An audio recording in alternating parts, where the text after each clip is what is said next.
The motorsport world is full of fantastic and particular experiences, but there's one driver's life story that has always really fascinated me, that of Roberta Cowell. See, Cowell was a fighter pilot, a prisoner of war, and a racing driver, which alone would have been enough to build up an impressive resume. However, she was also the first documented person to receive gender-affirming surgery in the United Kingdom, making her the first known trans woman to compete in motorsport. Today, we're discussing her life and her experiences in an era where her mere existence was criminalized. Before we get started, I want to offer a disclaimer. As with all language concerning how we identify ourselves, the language surrounding the trans experience has dramatically evolved over the years. Many terms that were once widely accepted have fallen out of fashion, but more pressing for this episode is the fact that much of Roberta Cowell's experience is couched in medicalizations and psychoanalyzations that would be considered harmful today. Because this is an audio podcast and because I am a cisgender person, I will not be using any specifically outdated terms that are no longer used. However, because this is also a history podcast, I will be sharing some of the problematic aspects of Cowell's life and her transition. I intend to contextualize Cowell's experience by offering a contemporary understanding of what she describes, but I do want to acknowledge right off the bat that many of Cowell's words or experiences may be problematic or even harmful to someone who may be tackling complex questions about their identity or presentation. My intention with this episode, as with every episode of Deadly Passions, Terrible Joys, is to share a sympathetic recounting of the past while also illustrating how our mindsets have evolved. No human is perfect, and at the end of the day, Roberta Cowell is a human just like me and you. Her experiences deserve to be shared, but her mindsets should also be challenged, and I hope to offer a respectful challenge here. With all that being said, if you are not currently in a state of mind where you feel comfortable hearing about those experiences, I really recommend looking after yourself and skipping this episode. Likewise, if you are unable to be kind or respectful of an experience that may not reflect your own, I recommend you skip this episode as well. Motorsport isn't just about fast cars and daredevil drivers. It's a place where scandals burn hotter than exhaust pipes. This is a history podcast dedicated to delving into the darkest corners of the racing world to uncover secrets, deception, and intrigue. My name is Elizabeth Blackstock, and welcome to Deadly Passions, Terrible Joys. Before we delve exclusively into Roberta Cowell's story, I want to offer a little bit of contextualization. Normally, the early parts of my episode context will delve into politics or the racing world, but today I want to talk about the long and complex history of the transgender experience. For as long as humans have existed, and for as long as we have been able to perceive our identity and how that identity fits within the society in which we live, there have been trans people. We just probably didn't have a word for them. We probably would have known that the person in question challenged gendered norms, but there was perhaps no specific label to define that experience. Or perhaps that experience was not even considered to be outside of understood gender roles. In ancient Rome, for example, a group called the Galli were priests dedicated to the goddess Cybele. Here, people looking to join the Magna Mater, the name for the religion dedicated to Cybele, often castrated themselves and then adopted the clothing and jewelry of a Roman woman. As a result, the Galli could examine Rome's gender norms from a position outside of the traditional gender expression. In ancient Egypt, we had Hatshepsut, a pharaoh who was born a woman, but who adopted the traditionally masculinized forms of expression expected of a ruler. Her reign was marked by great prosperity and the organization of massive large-scale construction projects. In some African cultures, there are more than two gender expressions, and in others, priests adopt the physical expression of the opposite gender. That's considered divine. In indigenous cultures in North America, The term two-spirit was very recently adopted as an umbrella term to define various tribal experiences of third gender expressions, as in, they don't fit within our Western recognized idea of a binary, male and female. In South America, colonizers reported trans expressions in places like Brazil and Peru, where, in some societies, those third gender persons were absolutely revered. In certain Asian cultures, the trans experience has been readily documented for centuries. It wasn't until the early 20th century that European doctors and researchers really tried to medically define the trans experience. Given the technology and the scientific knowledge available at the time, that was a fairly clumsy process. In 1919, Dr. Magnus Hirschfeld founded the Institute for Sexual Research in Berlin. There he carried out early examples of hormone therapy and crude attempts at gender confirmation surgery. But for a lot of researchers trying to define the trans experience, there was an instinct to pathologize that experience. See, even though we were loaded with unprecedented access to diverse cultures in the early 20th century, that access also could result in a concretization of your own culture. If you've ever gone to a friend's house as a kid and realized, for example, that they always have a glass of milk with dinner, whereas your family doesn't make you do that, you've probably experienced this concretization of culture. When you were served that glass of milk, you probably thought, that's weird. That's not how my family does it. And perhaps you felt that your experience was the normal one. That's a really low-stakes example of cultural concretization. Other examples include colonizers forcing their religions on colonized communities because the colonizers couldn't understand that a different community's way of living could be as valid as their own. And in the medical world, in the early 20th century, we had ideas of what we should see as normal, which basically meant you conformed to societal expectations regarding everything from the way that you did your hair to the kind of career you could achieve. Unfortunately, a lot of folks doing that medical work were wealthy white men, and so much of the medical literature that still dictates our ability to access care today assumes that at default, you're a wealthy white man. If you are anything else, a woman, a poor man, a person of color, or a member of the LGBTQ+ community, then you deviated from the default and would probably be diagnosed with some physical or mental ailment. As society has evolved, we've largely grown to understand that certain facets of one's identity can't just be pegged on a faulty gene somewhere in our makeup. Many aspects of who we are depend on the physical location where we were born, the socioeconomic status of our family, and the choices our ancestors made centuries ago. Many other aspects are just simple facts that have legitimate genetic origins that are not the result of any moral failings. Yes, if you are a human who exists on this earth, you've likely encountered someone who believes you are a bad person because of some unshakable aspect of who you are. But there's a much better chance that now you won't be institutionalized for, say, having hormone-related emotional fluctuations or for being born with red hair.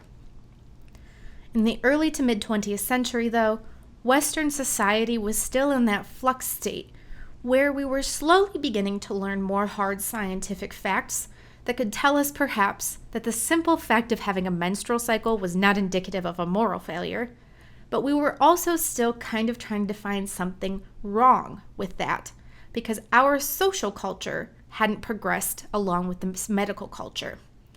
This is the society in which Roberta Cowell transitions.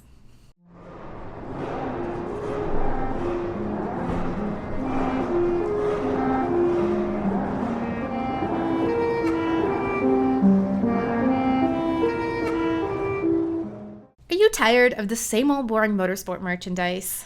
Me too. That's why this season, Deadly Passions Terrible Joys is partnering with Homefield Apparel, a sporting apparel company that has released some exceptional collections inspired by the racing world. If you're looking for great shirts and hats designed in Speedway, Indiana, head down to the description to learn more about Homefield, and don't forget to use code DPTJ15 at checkout to get 15% off your first purchase.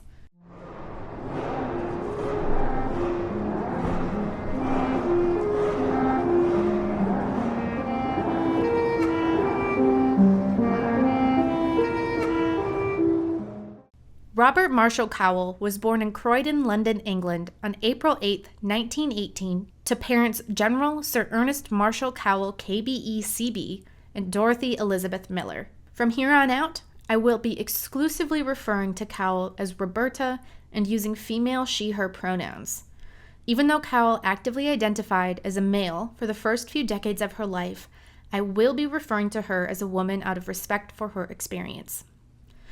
Cowell attended Whitgift School, which was an all-boys public school, and her parents were both well-educated and in great standing with their community. Cowell struggled with religion and self-presentation as a child, but she soon found solace in just about anything that had wheels. First came an obsession with a scooter that she loved riding downhill at full bore, and that evolved into a love of all things mechanical as she approached her teenage years. At school, she joined the motor club, where she got early experiences learning how to drive motorcycles and cars, and she later joined the Officers Training Corps with the intention of one day becoming a fighter pilot. Doing so offered her opportunities to travel throughout Europe as a child. At 16, she left school to join General Aircraft Limited as an apprentice engineer, and she started turning up at the Brooklands racetrack, outfitted in a racing suit, in order to find any opportunity she could get to get hands-on experience working on race cars. When she turned 17, she wasted no time earning her license and began entering plenty of small local racing events. But she also enlisted in the Royal Air Force. It wasn't easy. During training, Cowell found that she readily succumbed to air sickness and was deemed unfit for flying. Instead, she had to find a new path and therefore entered the University College London to study engineering in 1936. There, she met a woman named Diana Carpenter, whom she later married, but her primary interest still remained in motorsport. In 1936, she won her class at the Land's End Speed Trial behind the wheel of O'Reilly.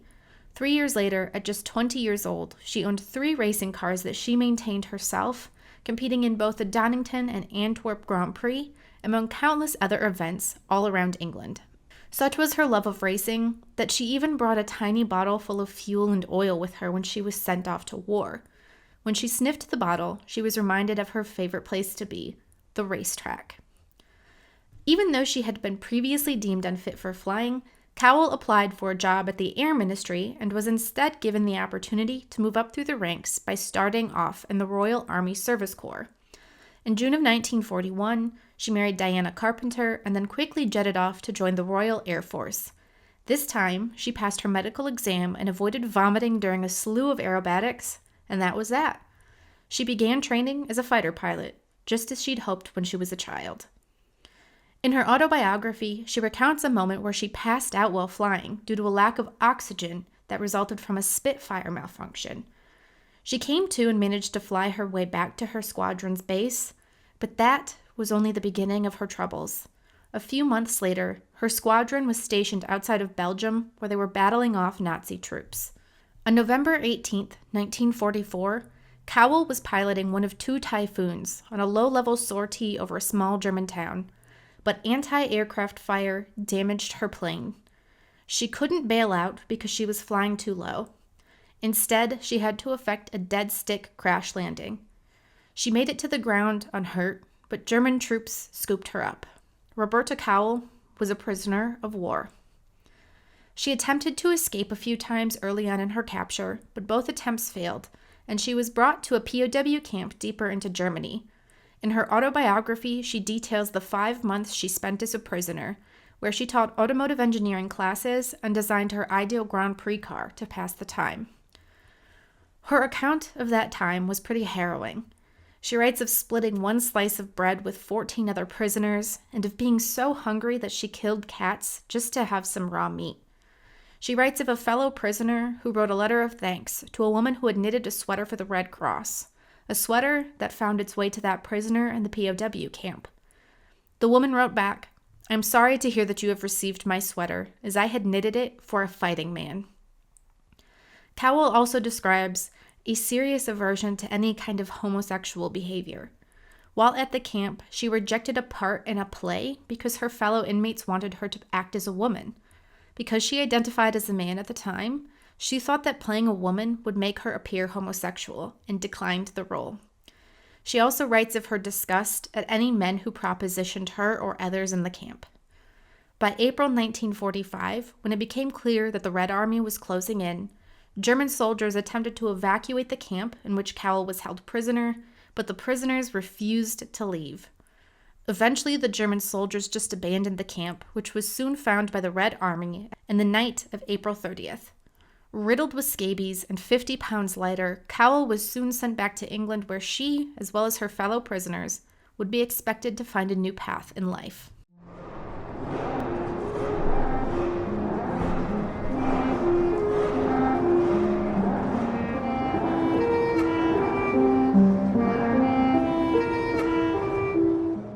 After she returned from World War II, Roberta Cowell began to wonder what was next for her. She writes in her autobiography that as a fighter pilot, she had never seriously considered what she should do after the war. She set up a small automotive engineering business with a business partner, but that fell apart, and she continued to throw herself in the racing world. It was only one of many ventures that she embarked on at the time, and by 1946, she had put together a stable that competed in events around Europe, including a Grand Prix at Rouen-les-Essarts, as well as a Brighton Speed Trials in the United Kingdom. However, even motorsport couldn't take Cowell's mind off of her unhappiness. See, as we mentioned, she was married, and she and her wife had had 2 daughters.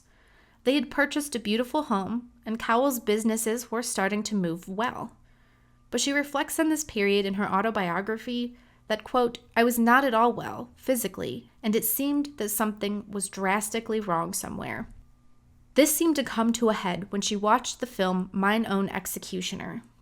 The hero of that film, just like Cowell, was shot down by anti-aircraft fire, and her reaction in the theater was visceral. Quote, "I felt all of the pent-up emotion released that I must have experienced when my own plane was shot down, but this time I was an observer and was not so preoccupied with what I was doing that I could feel no emotion," she wrote in her autobiography. "Now I felt the full impact of stark terror, fear that I would be burnt alive, fear that I would be lynched by the soldiers, fear that I would be terribly injured by the crash. It was a full hour before I was able to pull myself together and walk shakily out of the cinema." While that wasn't necessarily the only aspect of her life that she was struggling with, that was a moment that helped convince Cowell to consider she needed to find a way to move forward from her experiences and to really find out who she was. So, still identifying as a man, she decided it was time to seek out a therapist. Here, I want to tread lightly. Psychotherapy in the late 1940s was drastically different than what we would consider to be therapy today, and Cowell initially opted to see a Freudian therapist. As she writes in her autobiography, this school of psychotherapy, founded by Sigmund Freud, generally ties everything in your life back to sex. Basically, Freud's work posits that our development as humans involves a series of pseudo-sexual progressions as we age. For example, infants explore the world by mouth, and the big focus in that period of their lives is seeking sustenance via mouth from their mother's breast. In the next stage, the child's attention turns to their ability to control their bowel movements. Freud posits that if there is any disturbance or discomfort or trauma associated with any of these stages of life, we will manifest those disturbances in our later sexual growth. There's just one problem. Scholars now believe that Freud's theories were developed by kind of ignoring rampant childhood sexual abuse in his patients. In effect, Freud's initial research was conducted by speaking with children and adults who often reported sexual abuse by other adults in their lives. The sheer number of people reporting that abuse was disturbing to Freud, and it seemed impossible to him that abuse could be so rampant. If it was true, it would result in a serious societal upheaval among the intellectuals and upper-class folks he was liaising with and who he counted on to do his work. Whether it was simply just too hard for him to believe, or whether society would have effectively decimated his career for reporting his findings, Freud built a school of psychoanalytic thought that posits these children were not actually necessarily abused, but that they experienced some seemingly benign disruption in their sexual development that compounded and manifested in fantasies or desires of abuse. But when Roberta Cowell headed off to pursue a Freudian line of treatment, society hadn't quite put all that together yet. That didn't happen until the late 1970s, when feminist scholars began to find that yes, many children who reported sexual abuse in childhood actually had been sexually abused.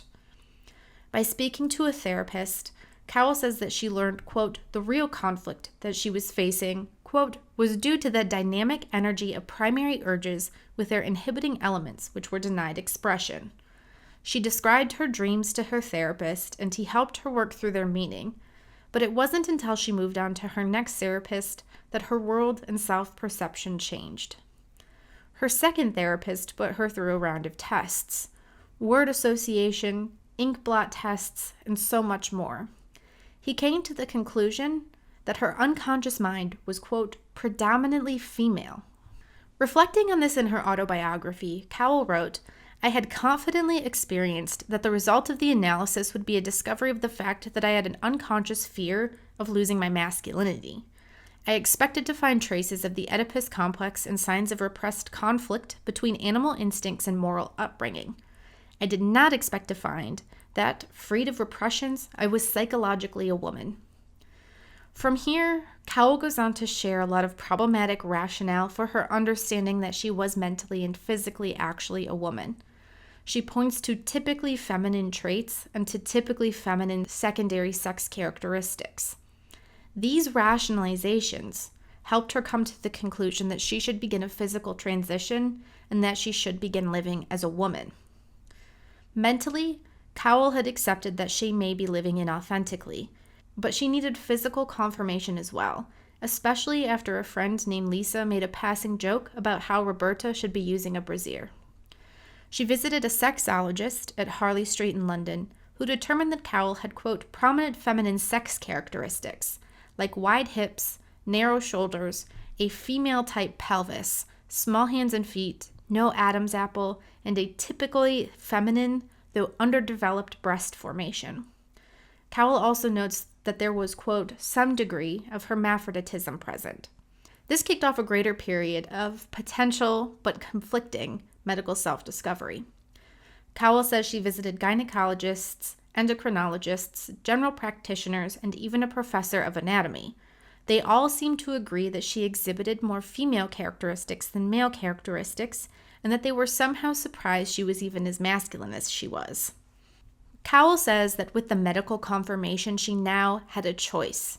She could continue to live as a man, though she says that in doing so, she would still have to undergo surgery and hormone therapy. Or she could live as a woman, again requiring surgery and hormone therapy. The latter option somehow seemed preferable, as Cowell felt that her body was trending in a more feminine direction. Let's pause here and take stock of where we're at. Cowell is effectively claiming that she is intersex, which means that her sexual characteristics and genitalia are not traditionally male or female. But Cowell is incredibly vague to an extent that people have theorized she maybe made this whole story up. Reading her biography, I can see how they've come to that conclusion. Cowell never actually names any sexual characteristics that she was born with, such as ovaries or testicles. She never really says she has them or does not have them. She breezes over a lot of the medical discussions and kind of asserts that her transness is more readily found in the way she feels about women's fashion. She later stated in an interview that she had XX chromosomes, but also a penis and testicles. But folks with that kind of intersex expression are generally infertile per current medical understanding, and Cowell had 2 children. Cowell also makes another compelling claim. Mainly, she says her doctors were unclear whether or not she was born with these characteristics, or if they were kicked off by the trauma she experienced as a prisoner of war in World War II, or due to the flashbacks she experienced afterward. She seems to imply that this latter suggestion is the more likely one, that a post-war shock led to a change in her glandular structure, but she also notes somehow that her doctors said her body had been slowly making this transition for years.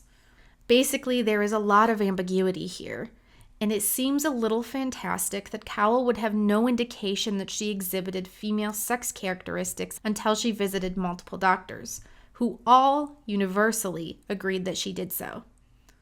But it's not totally impossible. Perhaps the most gracious explanation here is that Cowell is a trans woman who is attempting to present an explanation of her existence to a society that otherwise would not accept her. At the time, it was illegal to perform certain gender-affirming surgeries. However, there was enough ambiguity surrounding intersex expressions of genitalia that identifying as intersex could have provided the necessary legitimacy for Cowell to gain access to the health care she needed to make a full transition. This is something you'll see fairly regularly in stories about folks undergoing these early gender transitions. It's not necessarily that this person is lying about their existence, so much as it is that they are trying to present the most socially acceptable version of that narrative to have their experiences legitimized. Cowell positioning herself as existing between both binary genders and having to select one to fully become does a lot to take the burden off of her shoulders and makes it perhaps easier for others to understand why a surgical transition was necessary. It is, however, still an appropriation of the intersex experience or the experience of having been born with ambiguous genitalia, and I want to make it clear that this mindset should not be encouraged. Claiming to have been born or to have become an intersex person has historically offered some trans people the ability to undergo a transition in a way that may seem more legitimate or medically necessary than transitioning without any clear medical need. That has created a lot of confusion about the actual intersex experience, and a lot of queer scholars are still doing the work of untangling the knots that have arisen when trans and intersex experiences overlap. Cowell writes of the pain and embarrassment that she felt throughout her life, but when she makes the commitment to begin adopting a more typically female expression, she says, "This knowledge raised my morale very considerably. The intense shame I felt began to disappear. Once I realized that my femininity had a physical basis, I didn't despise myself so much. I now knew, of course, that I was physically abnormal, but I could accept a degree of involuntary femininity without losing self-respect." I think that quote sheds a lot of light onto perhaps why Cowell presents her life story the way she does. She really removes herself from the process of discovery and instead presents her transition as being almost out of her control. She never seems to note any complex feelings about her gender expression, not until she's told to see doctors and psychologists who basically just tell her that she's trans, and that this is something that her body has effectively begun pursuing without any input from her. She doesn't ever really make any decisions for herself so much as she lets others make them for her, and I think that can do a lot to illustrate the fact that she simply may not have felt like she could determine her gender presentation for herself. It may have been easier for society to accept her if she presented a story that this was largely something she had no control over, especially when she goes on to write about her family medical history, where she alleges that she had an aunt born with a congenital absence of a vagina. When she decided that she was going to commit to a typically feminine presentation, Cowell first started hormone therapy. She writes that this process made her look younger, that it cleared her skin, and reduced her muscle mass.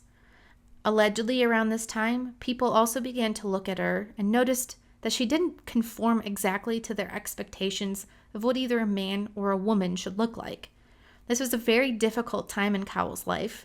She felt that she could see people staring at her and that she wasn't quite sure exactly who she was yet. But as the hormones transformed her appearance, Cowell said that she realized she would, quote, have to give it up sometime, or that she needed to commit to a surgical transition. After 2 years of hormones, she visited a doctor that determined her to be legally intersex, which allowed her to re-register her gender on her birth certificate, which would, in turn, allow her to undergo a surgical operation. However, if you just read her biography, she makes this sound a lot easier than it was. In the Queer as Fact podcast, the hosts read a document that Cowell had signed. Basically, because she couldn't find anyone to perform her surgery, she therefore agreed to undergo surgery by an unqualified doctor with only 5 years of medical training, someone who had never performed this kind of surgery before. This document was legally necessary, if only to absolve the doctor of any legal blame should Cowell die from the procedure. The man performing the surgery was a trans man named Michael Dillon.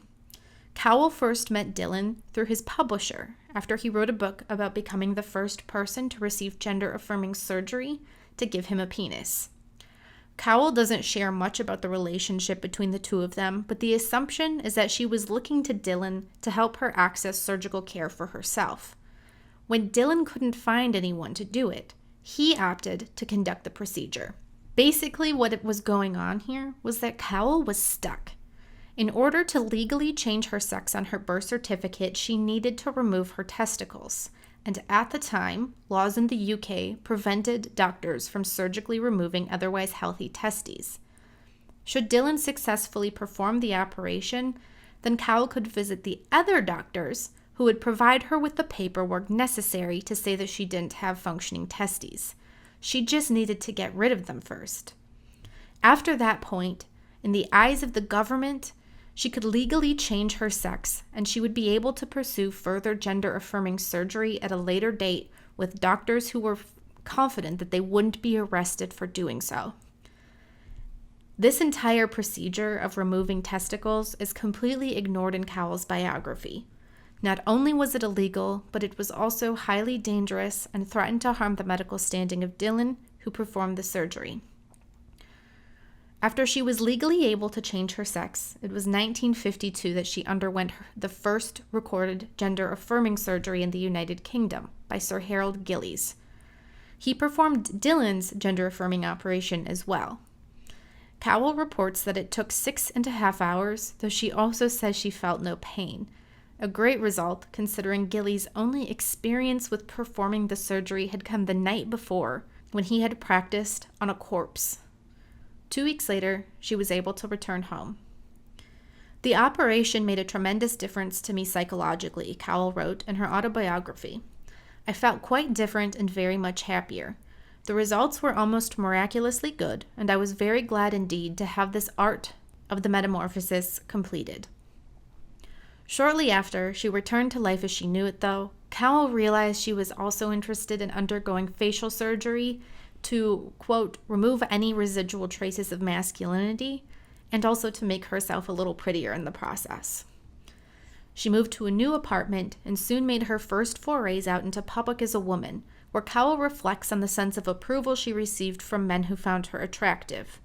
Soon, she began to find her sense of style, learned how to apply makeup, and began to carry herself differently.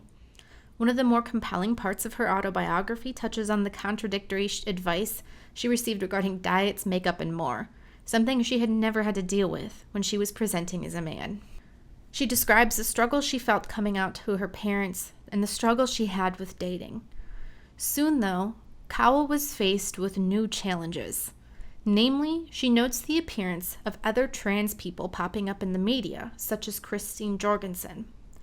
Jorgensen was an American who underwent gender-affirming surgery in Denmark, and this is something to which Cowell takes serious exception. See, Cowell may have transitioned herself, but as we've touched on a few times already, she had a very particular justification for her transition, namely that it was medically necessary because she stated she was an intersex person. When it comes to anyone but herself, however, Cowell can be severely queerphobic. She speaks of disgust about gay men and derided Jorgensen because Jorgensen was, quote, never a person with two sets of sexual characteristics, one being dormant. Cowell continued, quote, the distinctive feature of this case was, of course, the fact that the change was apparently artificially induced, meaning Jorgensen had seemingly no physical or medical basis upon which to occasion her transition. Cowell also makes fun of other trans people she meets when those people don't conform to a more conventional masculine or feminine experience. You can really tell that she still adheres strictly to a gender binary and that she has no space in her understanding of queer culture to see anything else.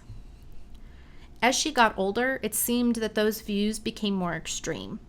In a story published in the Sunday Times, in which it was reported that Cowell was looking to get back to motorsport in 1972 at the age of 53, She takes an extremely dim and controversial view of her own transition and of the people that have allegedly mimicked her.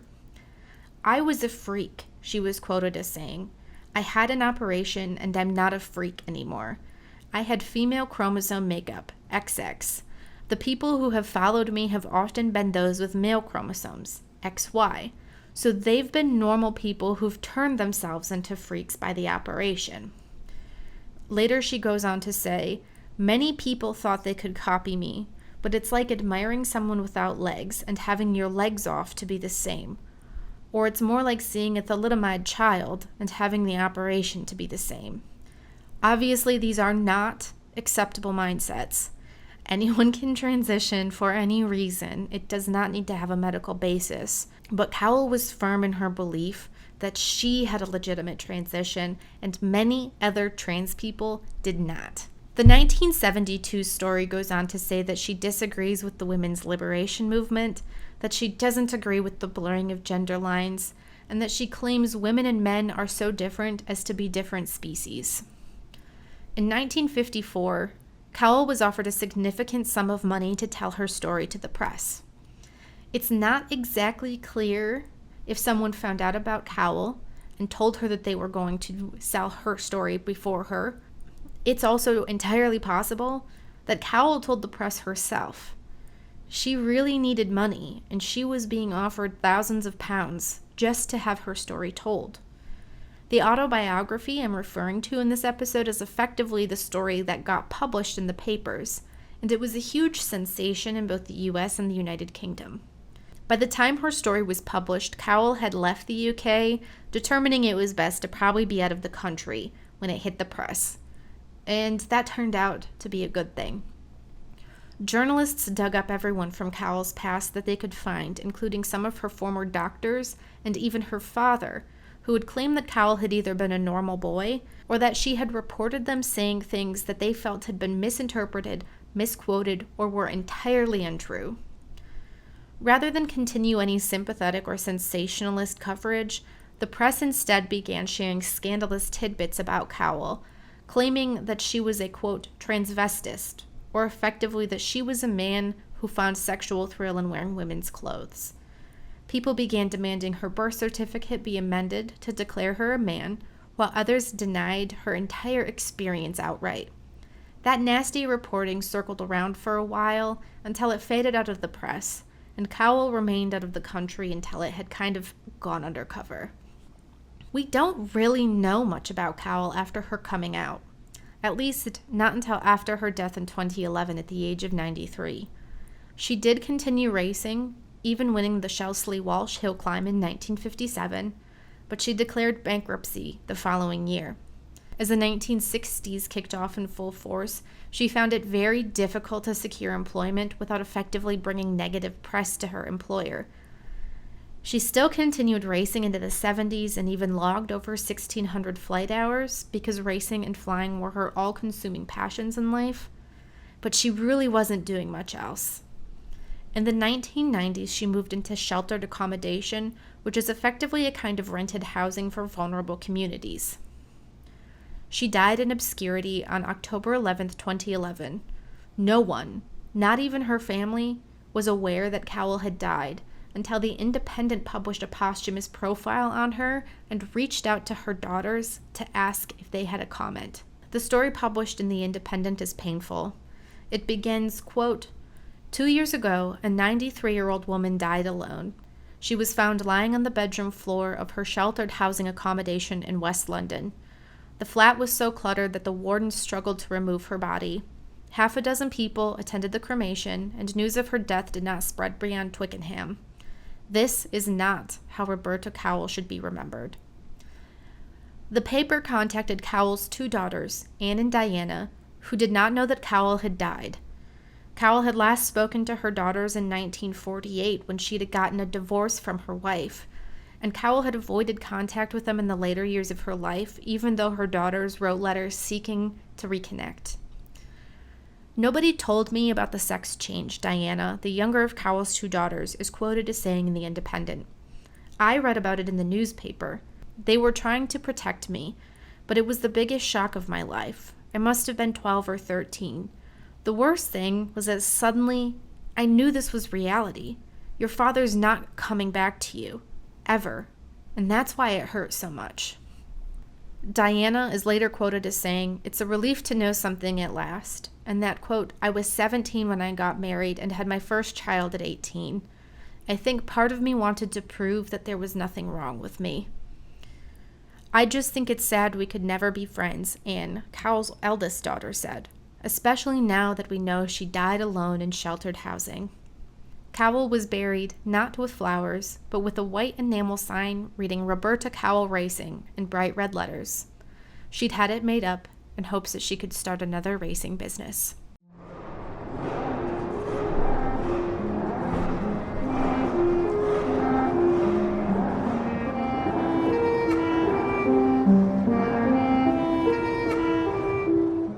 Roberta Cowell's story is a complex one, but it's one that I felt was deeply important to share in Deadly Passion's Terrible Joys for one specific reason. Establishing the roots of visibility to show that trans folks have had a long and storied history of participation in the motorsport world is hugely important. As we've touched on in other episodes centering on women or people of color, motorsport history is often written in such a way that it centers around a white, wealthy male experience. In much the same way that it's important to note that women and black folks have been part of the racing world for ages, so too is it important to note that trans people have been here for just as long as well. Roberta Cowell states several times in her biography that after she transitioned, she lost all inclination towards so-called masculine things like motorsport, but that was pointedly not true. She did step away from the racing scene while she was actively transitioning, the same way that she stepped away from a lot of public-facing life during that period.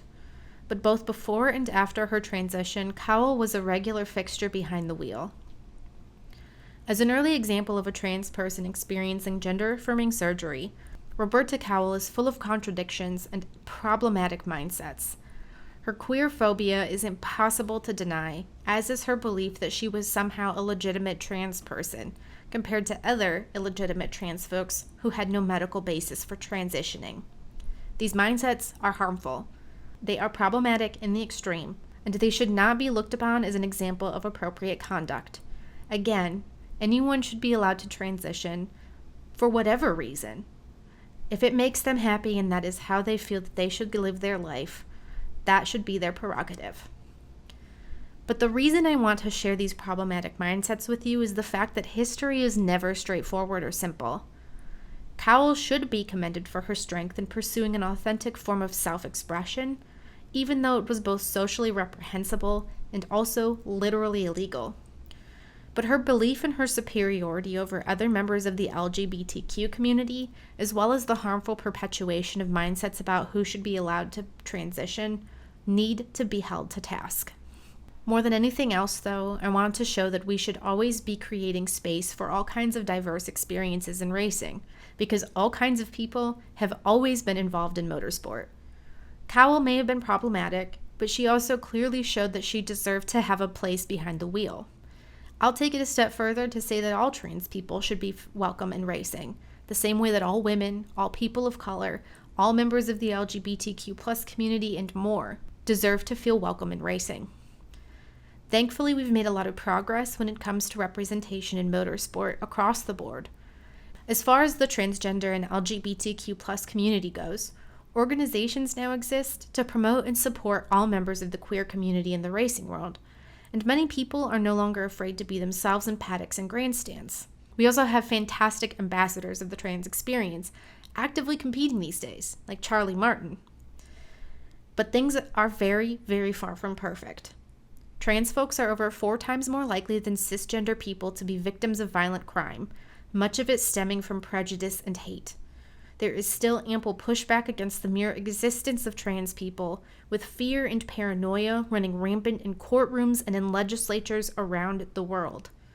In motorsport, gender nonconforming people often face insurmountable barriers based on unreasonable and unfounded biases about their capabilities. This is unacceptable.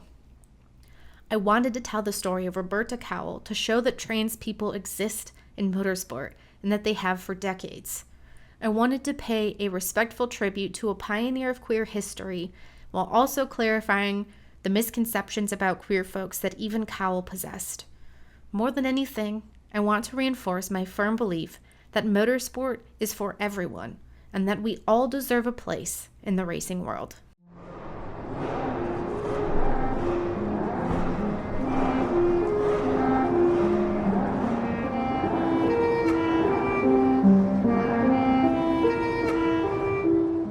Thank you so much for tuning into this episode of Deadly Passions, Terrible Joys. In the next one, we'll be talking about Achille Varzi, the racing driver who nearly lost his career to a morphine addiction. If you enjoyed this episode, please subscribe to the show, give it a rating, leave a review, and also subscribe to the DPTJ Patreon. Up on my Patreon right now are some exclusive interviews that I had with people like Janet Guthrie and Jim Hall, and you'll also have access to newsletters rounding up the biggest events of the week that you should be paying attention to. If you want to send an email, I also have an address for that, deadlypassionsterriblejoys@gmail.com. I want to extend a huge thank you to my DPTJ World Champions Ryan Lorman and Nicole Washington, the two icons battling neck and neck to become the most iconic member of the DPTJ family. Thank you to both Ryan and Nicole. It's a big ask to support creators the way that you have, and this show could not exist without the kindness and generosity of people like you. Thank you again. I also want to read a great comment I received from my good friend Rick, who wrote on my previous episode of the Chaparral 2J, quote, "I've been a sports car fan since I was 11 in 1964, and the Chaparral was my favorite car. I had slot cars and static models of many cars, and I still have them 60 years later. Elizabeth, you did a great job on this podcast. I thoroughly enjoyed listening." Rick, you are an absolute star. I always look forward to hearing what you have to say, and thank you again for your kind words. Finally, don't forget to check out Homefield Apparel to stock up on some incredible motorsport merch, and don't forget to use code DPTJ15 for 15% off your first purchase.